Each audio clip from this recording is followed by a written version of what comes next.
Welcome to the Rad Dad Redemption Podcast. Here's your hosts, Drew and Dex.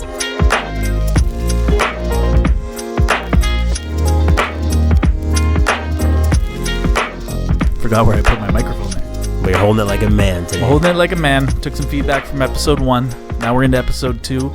We're seeing some growth and development already. Yeah, this is actually episode 2.3. We just had to kick your dog out of the studio. What a butt. Just crying, just pawing at the door so we can come in and be like, hey guys, look what I can do. Went to town on the spot where his testicles used to be. Just ghost testes getting in there. Motorboating them. It's really hard to focus. This show takes 1,000% mental focus. He's kicked out now. I think he's settled, though. He just wanted to make sure that we were okay down here. He's a good dog. I got no problem with him coming over here trying to achieve Kenta Jaimo. What is it again? Kenja Taimu, yeah. He can do his thing. Like I'm not trying to put a damper on that. Just like not while we try and do our thing. We're doing sexy things on air right now. You are looking very sexy right now. Thank you. In a currently experiencing a homelessness kind of way. Yeah, I wanted to really embody being comfy on this podcast. I wanted to get that whole vibe nailed. So I am wearing my pink zebra Zubaz pants, and it was hilarious to go to the store in them and buy Grape Crush. Thank you for supplying beverages again this week.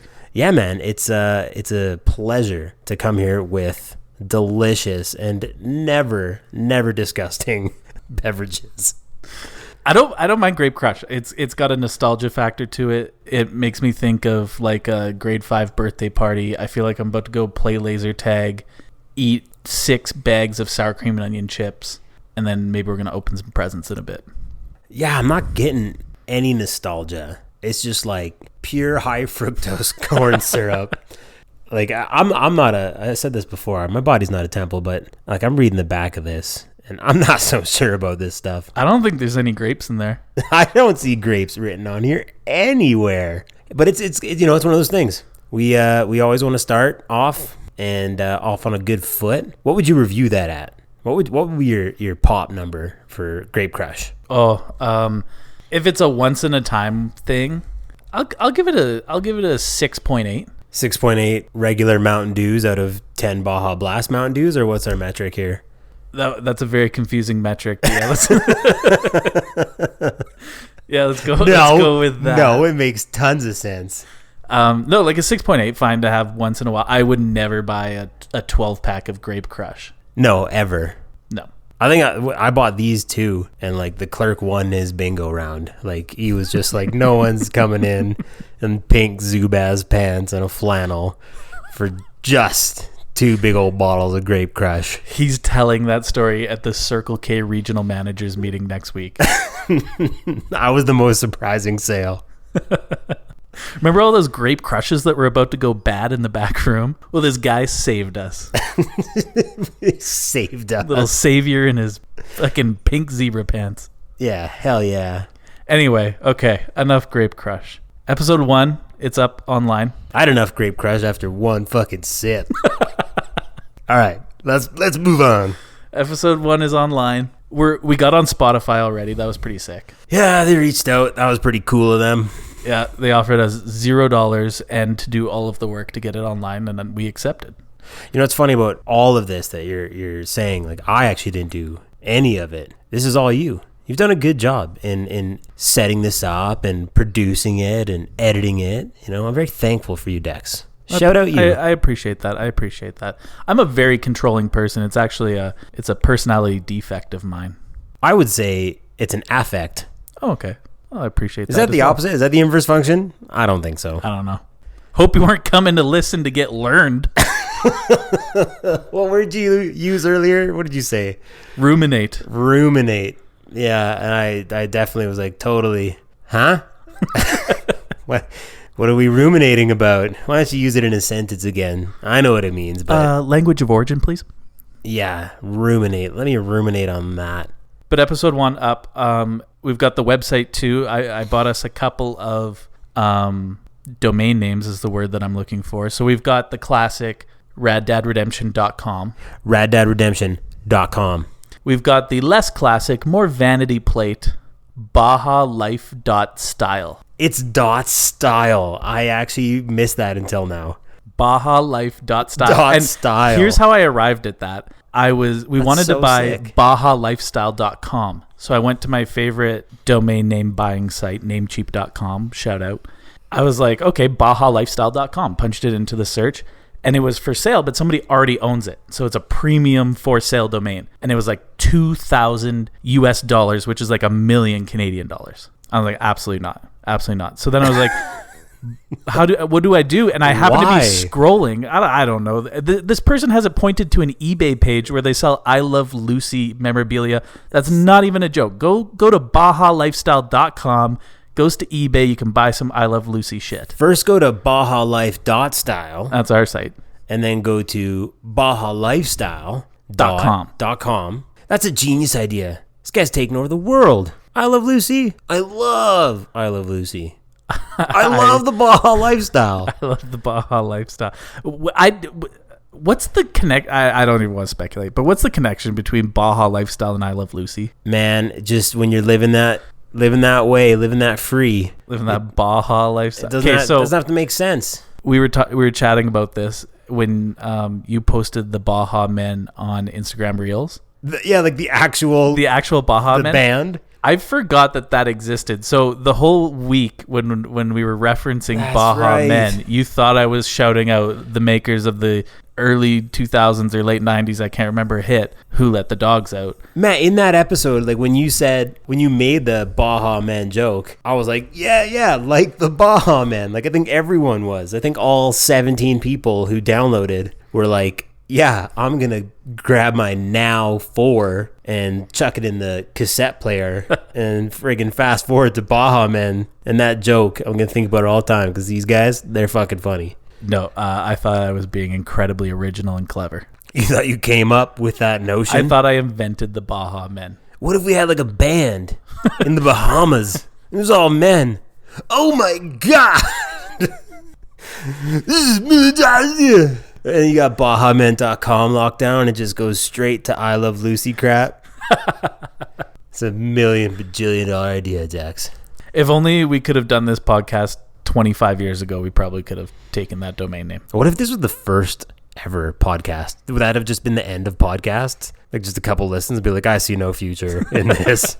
There's nothing here. There's nothing here. Put on the Baja Men tape again. Podcasts suck. All right, I keep holding this up.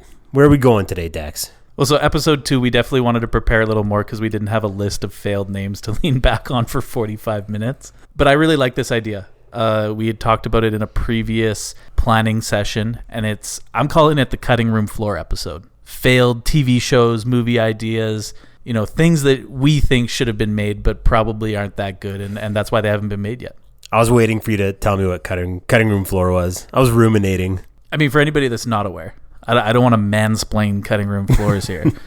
But a cutting room floor is, back in the day when they would cut tape or film from a movie. That's how they did the edits. They would take a razor blade and physically cut the film, and the cuttings would end up on the floor. They called it the cutting room floor. Like in Fight Club. Didn't they do that? That's like I'm going to say this and then get Googled later. But wasn't that done on film? Device in the movie was talking about like cutting in just little sections into film, and then like if you go back and watch it, there is like these little cuts, not necessarily like things that were removed from the film, but like a single frame of like a man's wiener. I think that's a thing. I'm not familiar with men's wieners in Fight Club, but thank God you said Fight Club, because I was about to be like, bullshit.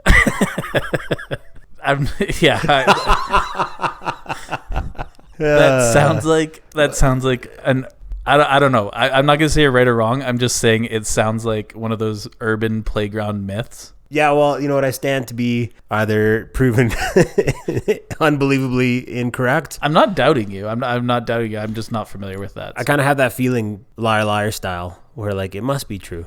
How could I have made that up? Like that's an insane story to be like, remember the one frame of a wiener? Everyone's like, no, it doesn't happen. I would always pause it right in this one spot.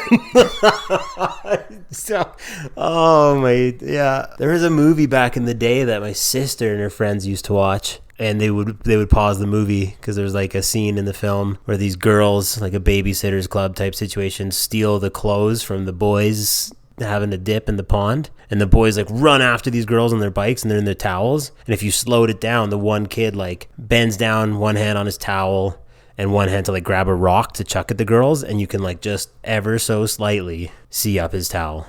And my like Hanson listening tween sister was just like reverse. What I was gonna say, what do you do? Rewind. I don't even remember VCRs, VHS that back. Rewind. We might cut the Wiener Talk segment. No. I'm here for it. I'm here for it. What an age before the internet, though. Anyway, back to the cutting room floor. Yeah, what's the cutting room floor? I already explained this. But I thought we could do some ideas. They're probably terrible, but these are things that kind of you and I would want to see made into Hollywood movies or TV shows. And I think Hollywood, they're lacking some originality these days. If it's not a superhero movie or like a Top Gun remake, it's just not happening these days. Yeah, so I guess disclaimer, don't steal any of these. Don't steal these ideas. They're excellent. But I want to hit you with my first idea. I'm ready. So when we came up with this and we were like, yeah, we're doing this for episode 2, I thought I really want to do this idea. And then I started thinking, how did they not actually make this into a movie? Because this movie is one of the most successful, critically acclaimed movies of all time. I see how I'm building suspense. Yeah. Oh, yeah. And they remake shit, and I'm like, they didn't make anything for this. And there was a perfect segue to a number 2, and that's Forrest Gump. The Forrest Gump sequel. And so then I went researching. I was like, I can't believe they didn't make this. Maybe it's in production or something. I Googled Forrest Gump 2. It was actually slated to be made. Here's some history on Forrest Gump. Did you know it was based on a book?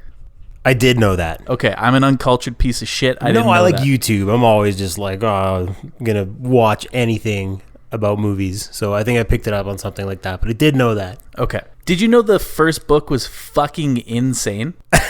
Like the movie, it's one of the few things, like if you Google like, which movies are actually better than the book? You know how everybody's always like, oh no, the book's way better than the movie. Yeah. If you Google which movies are better than the book, Forrest Gump is like number 1 because the book is insane. And they hired a scriptwriter. They're like, there's something here, but we need to cut some of the shit out, and we need to just put it on the cutting room floor. Exactly. Got it. So they hired the scriptwriter. He wrote the script. There's history for you. One of the greatest movies of all time. First of all, Forrest Gump was named after the Grand Wizard of the KKK. Whoa. Yeah.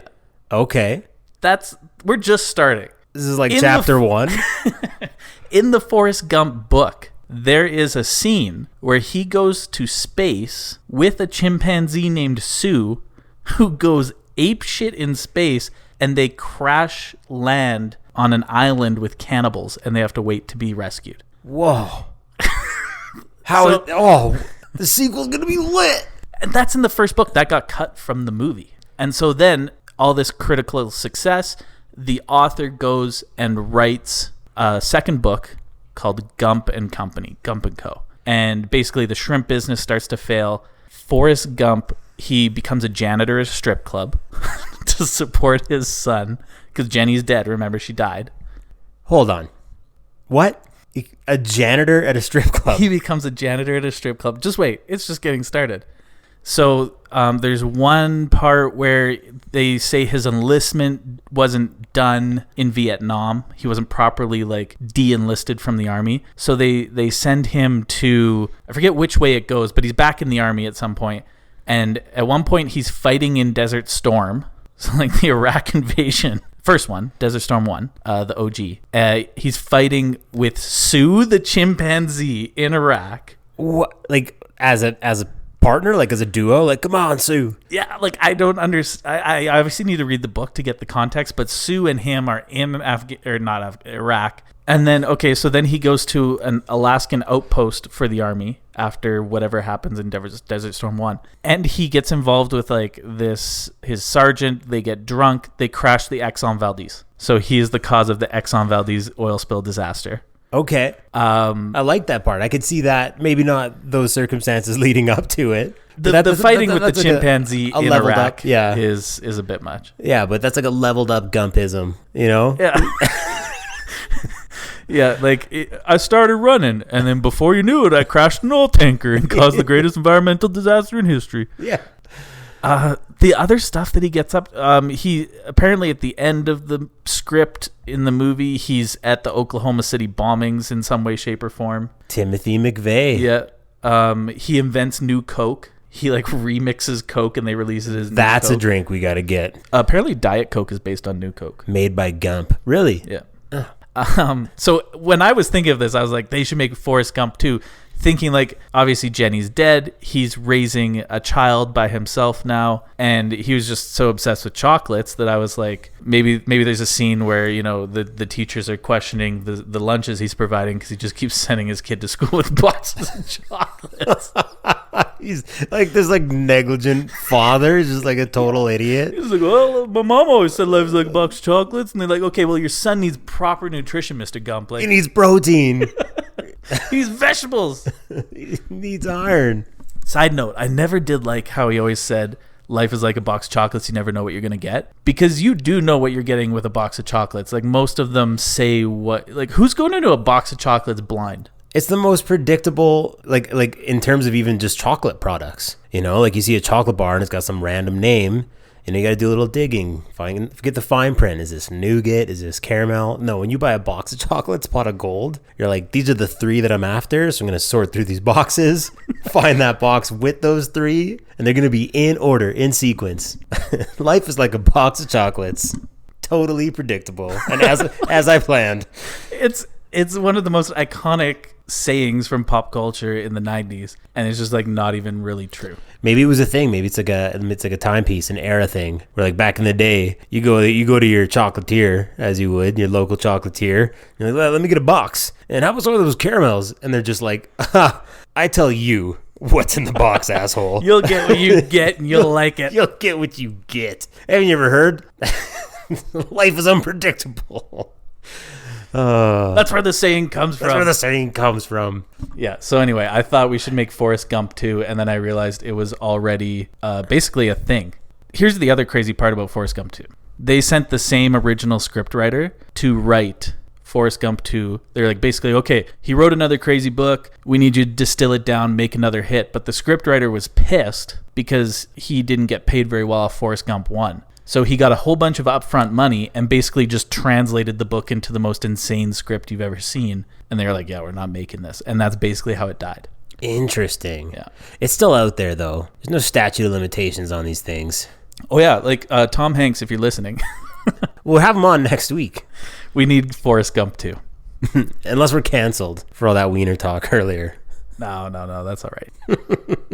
But yeah, I think definitely go the Forrest Gump 2 route of, you know, just rebuilding that insane story that was written. Not my idea of him basically battling his son's teachers. Wow, that's crazy. What a wild detour from the source material, but in the opposite way. It's interesting. We were talking about, I brought a Fight Club earlier. That's another one where the author of the book even says himself, like, the movie is so much better. Both are insane, but it's an improved upon product. And it's the one with the clips cut in. Yes. And if you pause it just at the right minute. Anyway, so that was my idea. I think it's a good idea. And you know what? You're coming correct with all the facts again. I appreciate that. I think the listeners appreciate that too. I went down a rabbit hole with that one. I interrupted you a lot. You know, it's a new process. You had a lot of questions because as you're hearing this, as I was reading it, I was like, there's absolutely no way any of this is accurate. But yeah, Forrest Gump 2 almost happened. There's a chimpanzee. He fights in Desert Storm. Timothy McVeigh is there. It's wild. That's a Forrest Gump I want to see. Okay, but enough about Forrest Gump 2. I want to hear what you think needs to be picked up off the cutting room floor. Yeah, so originally I think when we had this idea, it wasn't so much as like a cutting room floor. I was just kind of like pulling an Osimo from South Park where I was like rambling off hypothetical screenplays that I think people should act in. And that why works it's too, because awesome. I have some of those ideas too. Yeah, well, I used to hear all the time when I was younger, I really did, that I looked like Ryan Reynolds. And as I got older, I would get Jack Black a lot, which was really hard. That's a hard transition. That's taking you down a peg. It was a tough transition, but it kind of made me think about Orange County, where Jack Black plays like the older failure cruddy brother. And I thought of a situation where like Ryan Reynolds and I are brothers. Kind of like an our idiot brother vibe, but like something happens to me, I lose my job, and he's super rich and famous. I gotta call him and be like, Ryan, like I gotta come out to Vancouver. I got nowhere to go. And he's like, okay, but like they can't have any shenanigans. Like I'm gonna take you to work with me. You gotta be cool. And I would just go out to Vancouver, and it would be like me learning how to be a movie star from my like cooler, better looking brother, Ryan Reynolds. And all this silliness would essentially ensue. But the real money, because it'd be kind of like one of those ones that gets out in theaters and not a lot of hubbub about it, doesn't do well. Like, oh, Ryan Reynolds' new film, not good reviews. But the sequel is where like I get my life back on track. I made all this money from being a famous movie star, and then I come back just at my regular job, and Ryan, I think I said that he got Me Too'd, or something happened to him. Like he had conducted himself in a way that was so untoward that he had been canceled, much like our podcast will be, and he had to come out to live with me, and I taught him the ropes. And I think at that time I was teaching, so I was like, I'm going to teach Ryan Reynolds, who is no longer able to act in Hollywood because of the way he was conducting himself. So he's going to come and work with me and children. And like, I'm going to teach him how to be a teacher. And it was just a eulogy. I like it because you've got Ryan Reynolds as a base. He's a certified hit maker right there. Quite frankly, in my eyes, Ryan Reynolds can do no wrong. RyanReynolds.com. Just tons of I Love Lucy stuff. It's insane. Oh, I wonder if that's available. Probably not. His publicist bought it already. I wonder if RyanReynolds.com is available. I think they scooped that one. Ryan_Reynolds.com. R man 6969XO.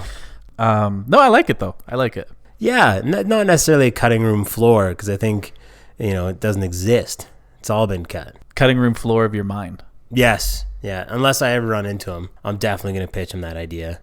We should. We'll have to tweet him and Tom Hanks after this episode and just be like, "Hey, I know you guys are regular listeners, but check this out." Yeah, I don't know. You know what? They might have been, or they could be regular listeners, but I don't know if they're gonna be on Elon Musk's Twitter. Yeah. That's a whole other. That's developing as we talk. I feel like that's a episode 3 topic right there. Yeah, a lot of crazy stuff. You know what movie I would really like to see made? Go on. B-Movie 2. Oh, like with Jerry Seinfeld, yeah. Yeah.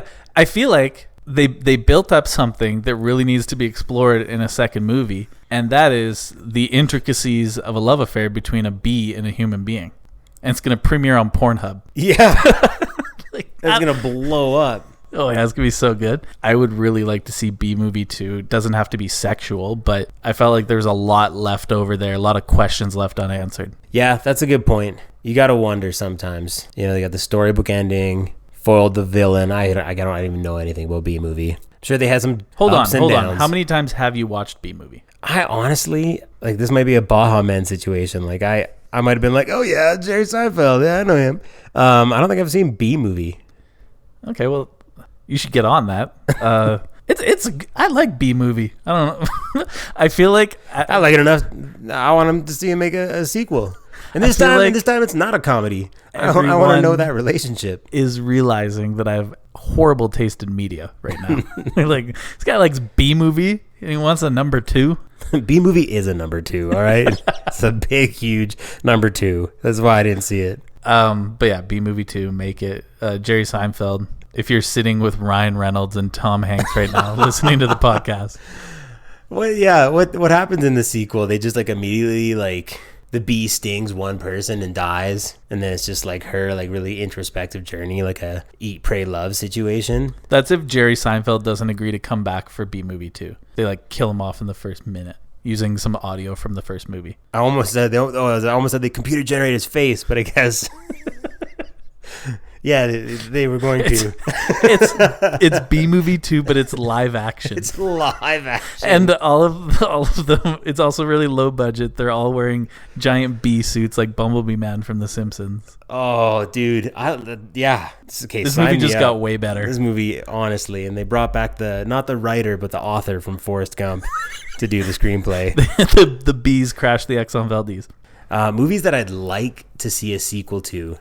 I often think about films just like your example of B movie, like what are the implications of a human B relationship? But I always think of like sequels where immediately what had happened in the first movie or the original film would just like fall apart and all their lives would be terrible. You know, I was watching I'll keep it CGI kids movies, even though I know you disagree that B movie is definitely not for kids. No, it's for very discerning adults. Absolutely. Ruminating adults. You nailed it. But I like WALL-E, like that movie. Oh, that is a good movie. It's such a good movie, and WALL-E is it's got a very like positive message, but also like look out, like global warming, like consumerism, you know, it's gonna ruin the world, but like have fun with this movie and like buy all these tickets. But you watch it, and then I think they find the plant in the end. And they find the plant, and these like super obese Baja Blast chugging humans are just like, we gotta go back, you know? And then they go back and they exit off the ship. The end, right? So WALL-E 2, these guys have been in space for hundreds of years. They like can't withstand Earth's gravity. Like a ton of them start like having these like horrible but like comical YouTube fail army deaths. You know, like you saw that Earth, there was like shit piled up everywhere. Like where are these dudes homes? Like they're not gonna homestead in the garbage. They have one fucking plant. Like these guys are gonna die so quick. Also, they have like no understanding of society. Like they don't have an established society. They've been cared for by robots. Like they'll immediately like discover all these like horrible human nature, like, you know, the bad side of stuff, like all at once, you know, like, cause like nothing's taken care of. So they're just going to like not know right from wrong. They're all going to be like these horrible fucking mutants. And like WALL-E 2 is just this dystopian nightmare fucking film. You know what I'm saying? I like it. It's a CGI snuff film, basically, just like people dying off and killing each other. Oh, I love it. Yeah, so yeah, that's kind of my angle on the cutting room floor sequels. Like, what movie would just absolutely, well, this is what would happen. And then the kind of underlying B plot of that movie can sort of be like they're caretaking for this plant, like trying to get it to flower and stuff, so they can keep growing, you know, expand the flora of Earth. And at the end, it turns out to be just a pot plant. And then all their problems are solved again. Yeah. And then the third movie is then they start getting like really anxious and they're smoking it too much, you know, and they're like don't want to do as much stuff. They don't want to hang out with friends as much. Man, WALL-E, my dude Grady and I used to watch Punjabi films, like Bollywood films, and we watched this one movie. I gotta think of the name. I'm gonna have to look it up. In no way, shape, or form resembles what we just described, but it has the same type of progression where the first film is like a child's film where this young man who's got some learning difficulties, some complex needs, is the first person to discover an alien race. And he makes this like alien friend. And I think the alien friend name is like Jadoo. And he like gets these powers and becomes like super smart and gifted. And it's kind of like a musical, like big dance numbers. And it's like about a boy and his alien, or like a young man and his alien. That's the first film. Okay. Second film, it like picks up right where it left off. But the dude, like after they carted the alien away, or the alien like goes back to his house or his planet, sorry, E.T. style, it's just him, but he still has all these powers. So he becomes a superhero. And then like the second film is entirely a Marvel movie. No laughs, no nothing. And then it just jumps ahead. There's a third film. It's just called like Krish 3. And it's just like there's no references to aliens. He's essentially like Bollywood Superman. Fights like an evil clone of himself. It's nuts. We should check that out. We should watch some of those. I'd be in for that one. Yeah. I love the progression of that. Yeah. Third movie, just aliens. No, none of that exists anymore. Maybe that Forrest Gump stuff wasn't that crazy. No, maybe not. These are original ideas. This is what Hollywood needs. I'm in for it.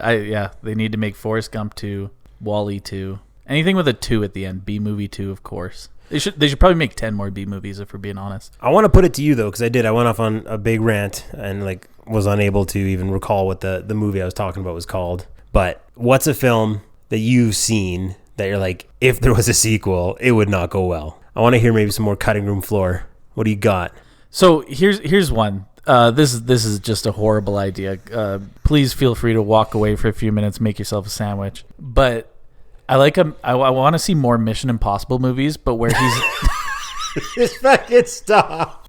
You know there's not enough of There's not enough Fast and Furious movies out there. I want to see a Mission Impossible movie, but like where he's not expecting a mission. Like he's retired, and this one takes place on September 11th, 2001. Oh my God, I was feeling bad about some of the jokes I made earlier. No, so he's on one of the planes. Oh my, okay, I'm with you. He stops it from happening. Oh, very Quentin Tarantino-esque, like Yes, rewrites it. like Okay. kind of not spaghetti western style, but that would be Tom inappropriate. Cruise? That would be crossing the line. Yeah, I don't want to do that. Yeah, but so he stops it. He's flying the plane away. He's like, we've saved the day. And then the twist is there's a second one, and he has to leap. So this is the big stunt because Tom Cruise does all his own stunts. He has to leap from one to the other and stop the second one as well. No parachute, nothing. Commercial jets. I'm thinking though, you got something there. It's like Speed, with Keanu Reeves, but like X 9/11, and then like also squared because there's gonna be two of them. That's leveled up. So yeah, basically we need more Mission Impossible movies about real historical events. Jeez, yeah, man. Mission Impossible Pearl Harbor. He gets access to a time machine. That's how they keep it going. He just starts going back. He's like, I'm going to fix all this bad shit. You look out, and then he like goes back to 17th century, 13 colonies. And he's like, I'm here to spread the word of Scientology. And just totally fucking changes the course of history. And it's like the United Scientologist States of Zabazoo, or whatever the hell. We need a Mission Impossible multiverse where he's just going back to different timelines and introducing Scientology at all possible stages. Yeah, that'd be a crazy movie. Man, I love Tom Cruise. What's not to love? One of my favorite movies of all time, and they are actually in progress of making a sequel to it, is Edge of Tomorrow. Have you seen it? Very underrated. Very good movie. Very underrated. Yeah, that went through some kind of like crazy renaming process, didn't it? It got named like 6 different times because it's also based on a book, and the book was called All You Need Is Kill, which, strange title, but sounds badass. Yeah. Lacking some grammatical structure. So they changed it to Edge of Tomorrow, but it was also kind of up in the air with Live, Die, Repeat, which if you've seen the movie makes perfect sense. Yeah.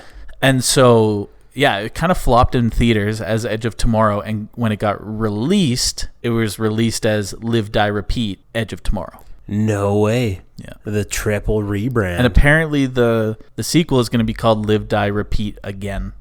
Live, Die, Repeat Again more. Live, Die, Repeat Again 2. TOO. I was, you know what? Yeah, I kind of forced you in a box there with the whole Tom Cruise tell me one. That's not necessarily a cutting room floor. That's back to the full out, just awesome movie ideas. I know you had some more. What was something you wanted to see? You got the B movie sequel, B movie 3, B movie X, Mission Impossible. So this one is actually one that I genuinely was working on myself. This is a movie idea, or not? It actually wasn't a movie. It's an animated TV show that I wanted to make. Okay. And let me tell you how this ended. I started writing it, and I was working on it, like making like plot sheets and pitch sheets and everything. Had a pilot script going, and I'm going to. This is before I married my wife. I'm going to Alabama with my now father-in-law to watch a football game. Barry, quick aside, because I don't want to lose you. Not Barry. Larry. Barry's my mom's husband. Oh, father-in-law. Father-in-law. Sorry. Barry, I'm not dialing it back. Shout out Larry. Shout out Barry still, though. That guy's fucking awesome. Barry's the best. Will you bury me? Will you bury me? Yeah. Sorry. You're with Larry, not Barry. I'm with Larry. We're on a plane, and I'm typing this up, and I'm at this point I'm gung-ho. I'm like, I'm going to finish this. I'm going to find like a writing agent. I'm going to get it sent out. And he's like, well, tell me what it's about. Like, I can see you're very excited about this. Tell me what it's about, my future son-in-law. Uncle Larry. Yeah. And so I started explaining to him. I was like, well, it's a cartoon. And right away his eyes glaze over. And I was like, and it's about a bear that becomes a national TV news anchor. and this bear. And so it starts with the bear, and he's, you know, kind of an intern, and then he becomes a TV news anchor very quickly when he mauls the existing TV anchor and takes his job, and nobody wants to tell him no because they just watched him maul and kill a man. Like, because he's a bear and they're fearful of him, or because it's like and so set in these 2022. are some of the questions that I was getting. So then he's like, okay, so but there's other animals in this, and I was like, no, everyone is a human except this bear. All other animals are normal animals. What was the bear's name? I don't know. Barry? That would be good. That probably would make it better. But I'm like, okay, so this bear, and then he's a national TV news anchor, goes through years and years of being like, think like the Peter Mansbridge of this fake world. And they're like, you know what? You're getting on in years. Like, we need to inject some youth into this. So they get a co-host for him who's like this young, attractive woman. And at first he resists. He's like, no, I always go solo. But then she grows on him, and they become great partners. And the show takes off from there. And it's really like he's adapting to his new surroundings. But he's also got that old school. But he's also the only talking, you know, personified animal in the entire show. And so that's where I think I was losing people, is because they're like, oh, there's lots of animals. I was like, every other animal is perfectly normal, just this one. Yeah, and like he also is a even national TV anchor. Even Barry the bear like has a pet goldfish or something. Yeah. I like it. And Larry was not a fan. Yeah, he was kind of like, He didn't invest. no, he did not invest money or time into hearing out that idea. I always thought that'd be a cool job, like storyboarding stuff, and just specifically within animation. Yeah, and I think the other problem with it was that I don't really have a lot of artistic skill, so I was writing like a script as you would for a live action TV show. And then you just have like a that's what I post-it knew. note with like a stick bear. It's just a mauling stick a stick anchor. Little sticks flying everywhere. You gotta use your imagination. Yeah, you really, yeah. But I don't think that's like not overcomable. Use your imagination. There'd obviously have to be an artist that's going to design all these characters and stuff. But I had an image in my mind. I just didn't have the artistic skill to bring it out. Apparently, I also didn't have the writing skill to keep someone's interest for longer than 2 minutes. It's a captive audience, literally like in a plane, can't go anywhere. Like I'd rather put my head against this plastic oval and just stare at clouds and listen to this garbage pitch. I knew I was in trouble when he put in his earbuds and looked out the window while I was mid-sentence. And he's a bear, right? Are you hearing me? He's a bear. He's a bear. And he mauls the guy. That's really funny. Bear attacks. Okay. Here's another sequel you probably couldn't make, but man, it's a clever person, cleverer than you and I, could probably turn it into something. None exist. Titanic 2 Ghost Ship. just a ghost ship of the Titanic, like retracing the steps of the OG Titanic. Just on the same route in perpetuity, haunting. Who would like what would the ghost be like on that ship? I don't look like stuck in purgatory. Like something needs to be pulled from the original wreckage to like solve a mystery so that they can be freed from purgatory. They can finally rest. This is like the Titanic meets Poltergeist.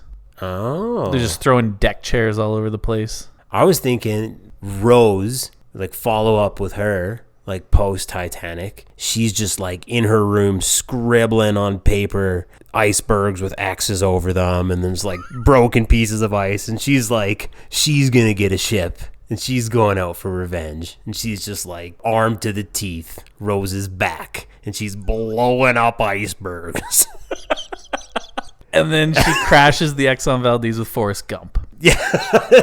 And then while she's waiting marooned on that island with Gump and the chimp, the ghost ship of the Titanic comes by. How have they not made this movie? So much crossover potential. I love it. It actually sounds kind of like a Pirates of the Caribbean, like actual plot though. That sounds like, you know how I feel like the mid to late 2000s was peak time for some of those parody movies, like Scary Movie and like Not Another Teen Movie, and they're just ripping on like famous movies, all combining all these different concepts into one. I feel like that's a good parody movie idea, like Titanic, Ghost Ship, Forrest Gump 2, Mission Impossible Multiverse. I mean, it was like the biggest Cameron movie of all time until Avatar, which they are making a sequel for. Yes, and they re-released Avatar 1 in theaters too. Yeah, with some like different stuff or something. I don't know. I don't know either. It seemed like a real money grab to me. Yeah, which is nuts though, because like they did it and it obviously like generated enough interest that they like went to that trouble. Like people went out and did it. They treat this movie like it's a cultural event. And I gotta be honest, like maybe hindsight's 2020 because there's so much stuff like it now. I think at the time it was like the only movie with that, you know, like that 3D and that type of CGI, Cinefex. They threw a ton of budget into that movie. Oh too. yeah. And it made a ton of money, but I think nowadays it's like it's less impressive. Like there's kind of movies like that all the time. Yeah, it definitely Specifically. kind of set the standard for sure. Yeah, so when you think about the sequel, like what the hell are they gonna do? Like there better be a ghost ship. Forrest Gump better run into something. Okay, I watched Avatar, as I feel like everybody in the world did. But what even happened at the end of Avatar? Like they expelled the Marines that were looking for the unobtainium or whatever, and what he stuck behind in his Avatar body. What the heck? Unobtainium? Unobtainium, yeah. Where do they come up with this stuff? I don't know. That was pretty in your face. Like there was no subtlety at play there Can't whatsoever. get enough anium. Not a lot of it. Atanium. You get a bunch of tonium. What the hell, man? So they can't get the friggin' unobtainium. And so the guy in the wheelchair, what's he do? He becomes a blue guy. He's friggin' finds a blue girl. They hit it off. Sigourney Weaver is like, I never wanted to be human. And they kind of become the avatars, which is like clever because like an avatar is like a projection of yourself. Like, isn't that how it ends? It's just kind of like, and then, he just sticks around. He's like, I'm going to be an avatar. and then forever. then that's one of those ones that's what I'm saying. That's one of those movies like WALL-E, where like in Avatar 2, the two main characters are settling down in a domestic life. They have a kid, and they realize not too long after that they kind of rushed into this whole thing, and they are not a good personality match.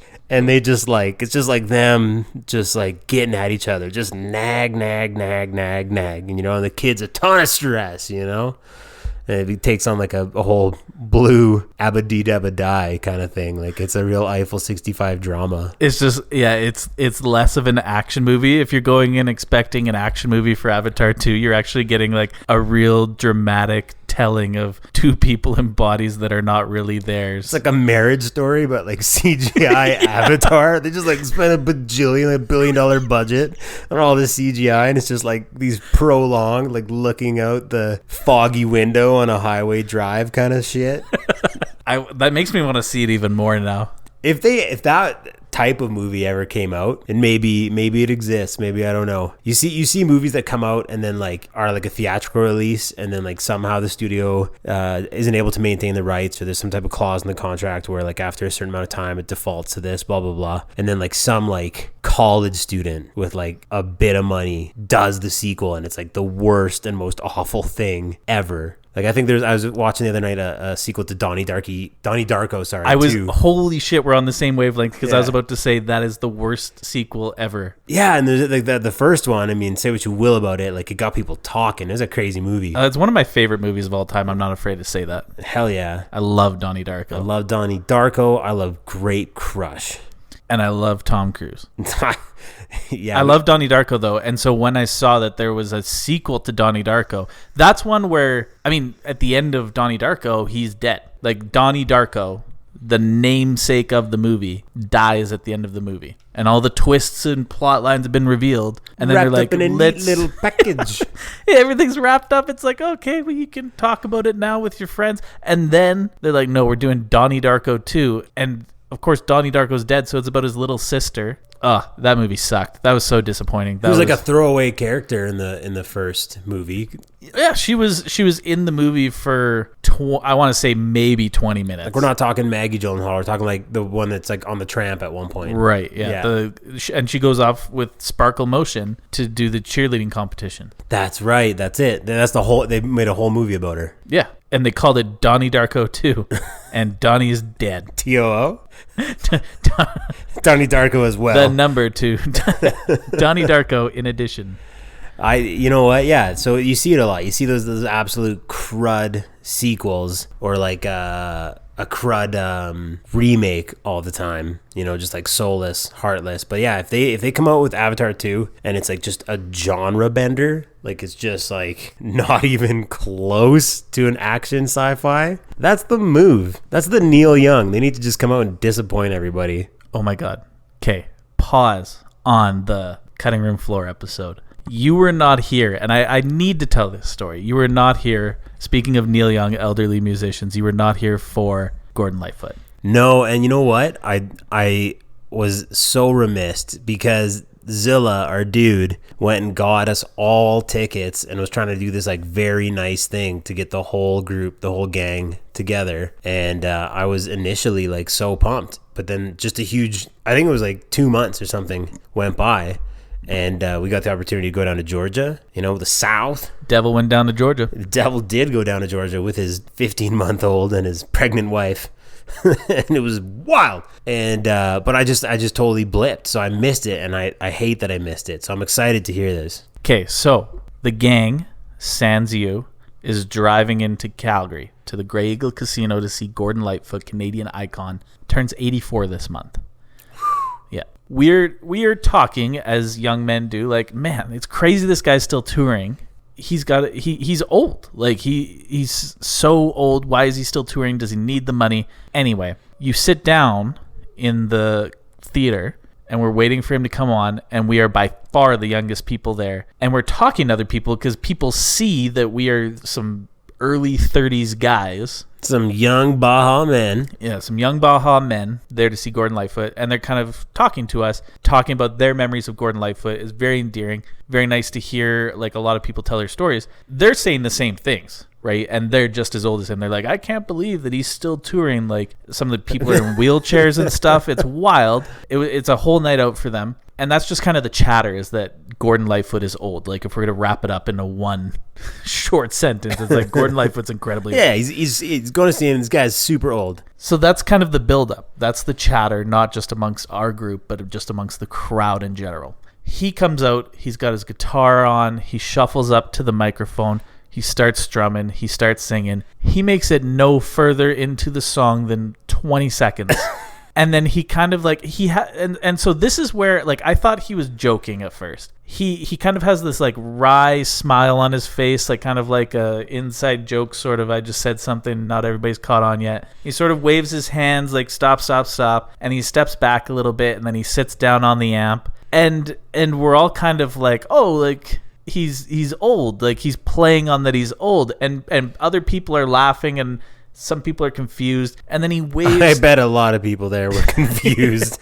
And then he waves to the side stage, and there's a lady standing there with an oxygen tank, and she comes out, and he puts it on. Stop. He puts on the mask, and he starts sucking oxygen, and just it felt so prepared. Everybody thought it was a joke, and people are kind of like, they start clapping, and they're like, oh yeah, you're old. The old grab my oxygen tank bit. I love that one. That old bit. And then the lady that brought the tank out, she turns to the crowd, and she's kind of doing this thing. She's like, like this is serious. This is not a joke. And so then it's kind of like quiet, and I'm like looking over at Brad, and like I'm looking at Tom, who drove all the way down from Edmonton for the show, and I'm like, we just got to see him for 20 seconds. And so it's a few minutes. He's got this mask on. They bring out a chair. He sits down, and he starts talking about his emphysema and stuff. And I was like, holy man. Like, and he was talking about how he thought he should cancel the show, but he didn't want to disappoint people.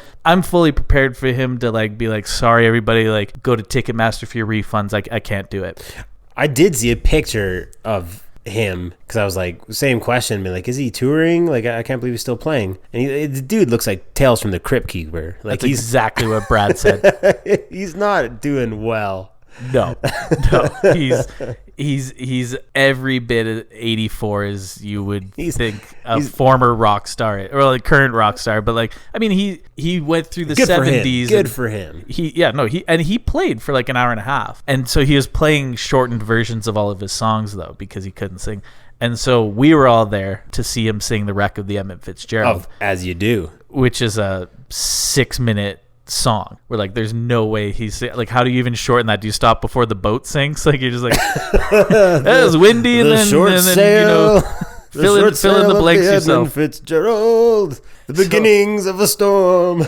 I'm just thinking, well, he's not going to play the song that we all really, really wanted to hear. Like, that's our friend group song. Yeah, it is. And then he did play it. It wasn't very good.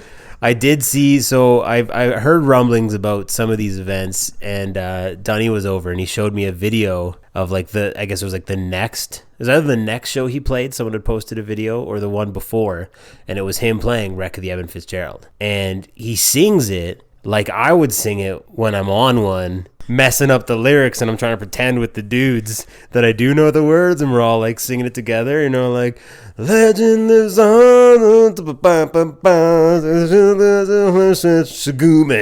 I was like, you know, like that's he doesn't, and he repeats the verses. I did see a video of that, so yeah. So you know what, it was an experience to see him. I'm sad you missed out on that for the stories of like, yeah, I did miss out. For a second I was like, oh my god, I'm about to watch Gordon Lightfoot die on stage. Like, I was genuinely like, I don't think I want to see this. Like, there was a moment where it was like, I want to get up and leave because I don't want to watch this old Canadian icon just kind of lean over and then like people start rushing out. Death of Gordon Lightfoot at the Deerfoot in a casino. Yeah, no thank you. Yikes. So it went from like, oh yeah, he's making a silly joke to like, I don't want to see this. I don't want to be. But you know what? Credit to him. He powered through. Gordon Lightfoot still got it.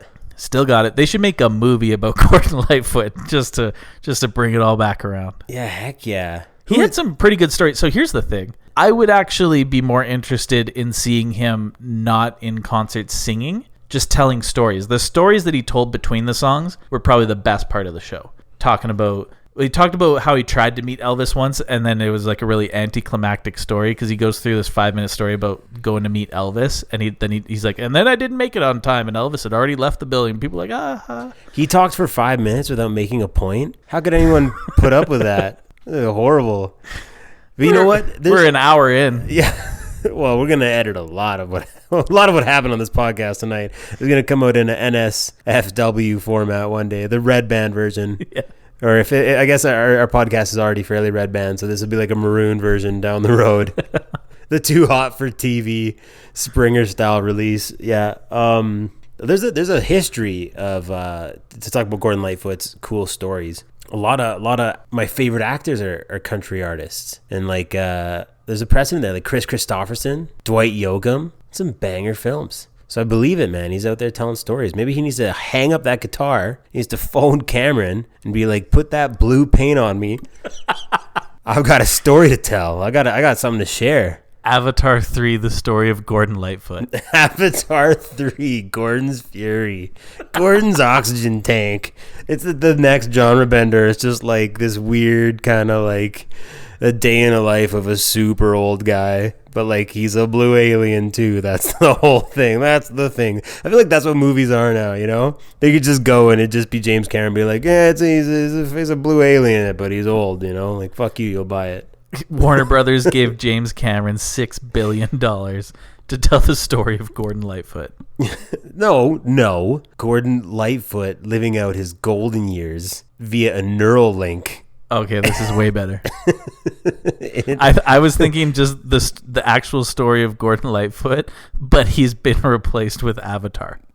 It's kind of like Barry the bear, where he's at the old folks' home as Avatar Gordon Lightfoot, and everyone else is just a regular old person. Yeah. Whoa. Stop the presses. This is a hit. He's just like 7'9", hunched over his tapioca, taking up so much of the table.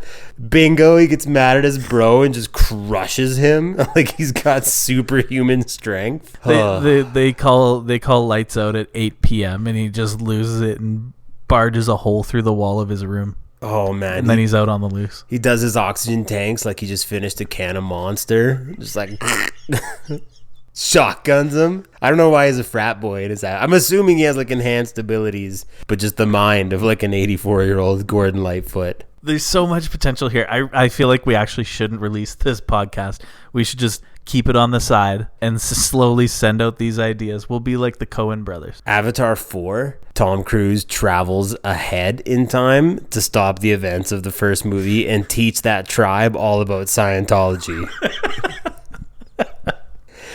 Tom Cruise Cinematic Universe, Mission Impossible. Unreal. Marvel, hold on to your butts. Hold Tom on to Cruise your multiverse is coming for you.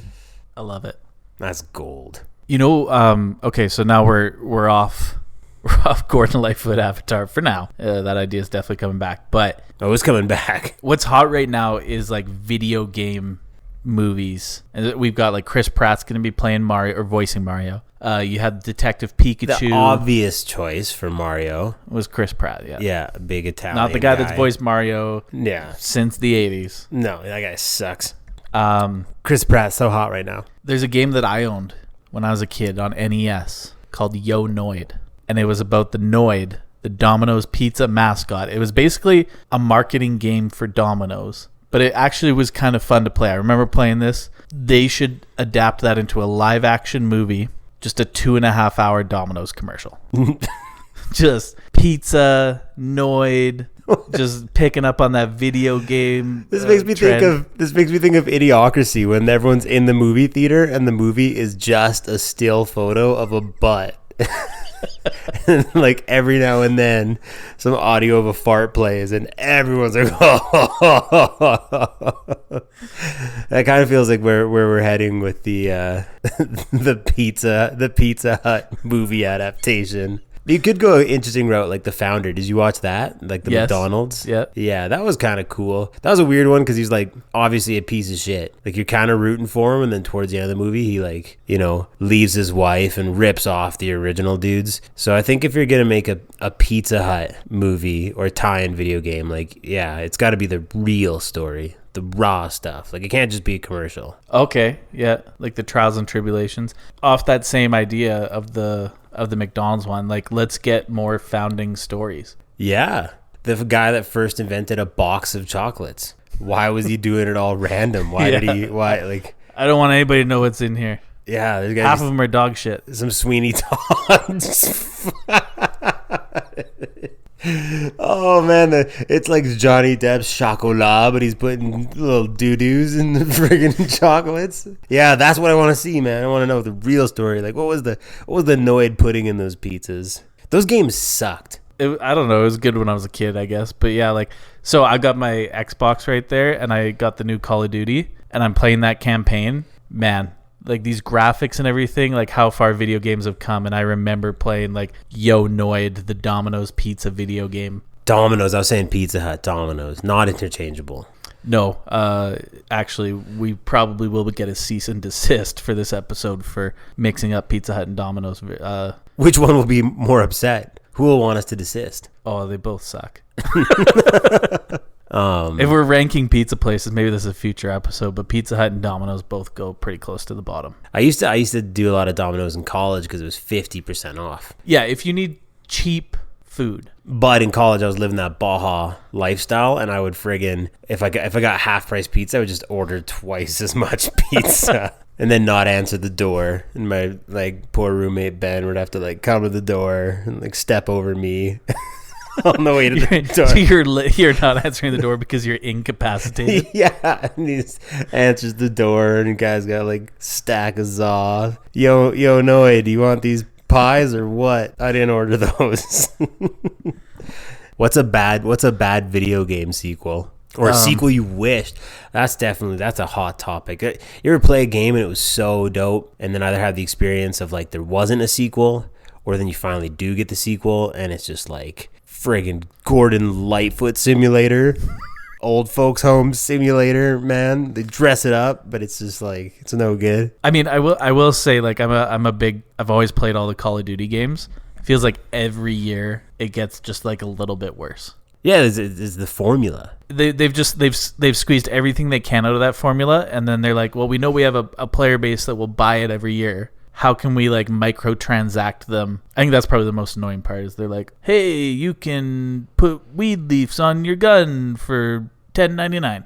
Oh man, when Fortnite was like popping, all the kids at school would want gift cards so they could go online and buy like new skins. Yep. You know, like to have a new skin on Fortnite. I remember asking kids, like, how many skins do you have? How much money do you think you spend? And they would know because they would like every occasion, every birthday, Christmas, mow the lawn. And they'd be like proud. They'd be flexing. They'd be like, I spent $600 on Fortnite skins. Like it makes sense why games are going that way. Why Oh, yeah, absolutely. Fortnite, I don't want to say they initiated that because they definitely didn't. But they were probably the first game to be insanely successful just based off of microtransactions. Yeah, and they're kind of almost like that EA model. They want to get to the point where they're releasing one every year, slightly different, new storyline, whatever. Yeah, they got the new storyline with the new skins in it and the battle pass. Yeah, they should do a Fortnite movie, and you have to buy a new movie ticket every 20 minutes to keep watching. You're old. There'd be like some members of the audience who get the new ticket, and they're like, "What ticket do you have?" And you're like, "Oh man, I got the old ticket." You didn't even watch to the end. Your family must be poor. Yeah. Yeah, I would rather go see the still photo of the butt than a Call of Duty movie. Okay, still photo of a butt, but you paid $12.99 every 20 minutes. Nah, shut up and take my money. Say less. I think now that we've brought up still photos of butts multiple times, we might be running thin on ideas. Yeah, I mean, it's been a great episode. I really enjoyed this one. We had a lot of laughs. We actually, listeners will probably not be able to tell, but we did have to pause at one point because we were laughing so hard from the Gordon Lightfoot bit. And I couldn't even think or breathe properly. I was like short on oxygen. I was waving off stage to get the lady to bring out the oxygen tank. Yeah, we had to pause the recording and just friggin' huff on our tanks for a couple minutes. We're not making it to 84. No, absolutely not. Not if we keep drinking Grape Crush. This stuff is poison. Oh yeah, I feel like they're gonna have to amputate my foot. You came after it with some fervor. I actually commented at one point. I was like, "Whoa, Dak, slow down, okay? Don't spoil your dinner." And I noticed now that after the requisite number of sips and the stomach ulcers that are certainly now forming inside your gut, you're probably not finishing that. I'll put it in the fridge for a little sip tomorrow. You put it in the fridge for 8 months, right? Like the half-drank bottle of something. It's gonna turn into wine. Ooh, Grape Crush wine. I'm thinking because I've been thinking about products. What are we gonna sell to all these listeners? We're running out of runway here. Half-opened bottles of Grape Crush and Baja Blast. Like that girl who did her bathwater, Belle Delphine. Did I remember that? Yeah, selling her bathwater. We could sell our half-drank bottles of Crush. Yours, obviously, for a discounted price. Mine would actually just redirect to an I Love Lucy merchandise site, and I'll just rake it in, man. I think a notable difference between us and Belle Delphine is she's attractive. I was gonna say we were drinking Grape Crush, but no, yeah, that is a pretty glaring. There is a difference there. It's like I want to be like, oh, why would you buy her bathwater? But I know, I get it. I'd buy your bathwater. I have a cup of it upstairs. If it came with a picture of your butt, like a still photo with a pre-recording, like Yak Back style, of just your farts, just 4 preset farts. Hell yeah. Sign me up. Red Dead Redemption podcast.com /bathwater. All right, raddeadredemption.com. Or hopefully we're on some of these other podcast apps soon. Spotify. We are on Spotify. BajaLife.style, not Baja Lifestyle. Right. Don't go to BajaLifestyle.com unless you're looking for I Love Lucy merchandise, in which case, excellent source. BajaLife.style is where you can find our shit, which it redirects to the same site as RadDadRedemption.com. I just thought, you know what, I'm leaning hard into this bit from our very first episode that will probably become old very fast. No, it's the master status of our show. We should buy a new domain name every week. Yeah, I was gonna talk to you. Who's bankrolling this? Papa Visa right now. Right on. Thanks, Papa Visa. We'll probably have to revisit that. Yeah, they're gonna repossess our website. This basement looks nice. No, they can't come for BajaLife.style. You can't have it. Give us back that $12.99 that you paid for BajaLife.style. Oh yeah, I got my head wrapped around thinking we were still in the $2,000 ballpark. No. well, revisit or first time visit, please don't be afraid to reach out to us. We have a website, and not a website, we got an email too, don't we? You set that up. I did. Rad Dad Redemption Podcast at Gmail. You know what? And it's probably gonna change quite quickly because I want to get a at BajaLife.style. Info at BajaLife.style. So We can set that up for sure. don't email me anything. We'll get that set up. Thanks for listening, everyone. Have a good one. Tune in next week when we review our visit to the Sacramento Fudge Factory.